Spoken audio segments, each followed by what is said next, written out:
Now look at Satan's purpose. Satan's nature is to get mankind to sin and rebel against God. He was cast to the earth, and his angels were cast out with him. Satan's nature is to get mankind to sin, to rebel against God. When God kicked Lucifer out of heaven, came down here to earth, Noah, since that day, his number one job was to find somebody that he can seek and destroy.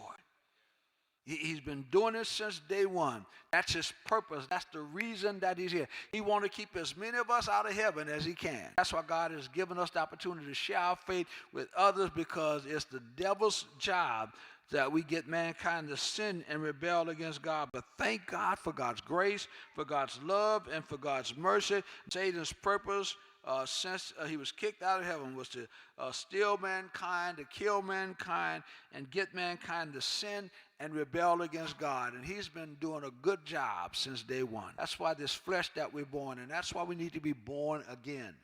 Because this flesh, Sandra, is evil. This flesh is diabolical. This flesh wants to do things that's against God. That's why we as believers must put on and keep on, Wayne, the whole armor of God, that you and I will be able to stand against the attacks of the enemy. Put it on. Keep it on, because you never know when the enemy is going to attack.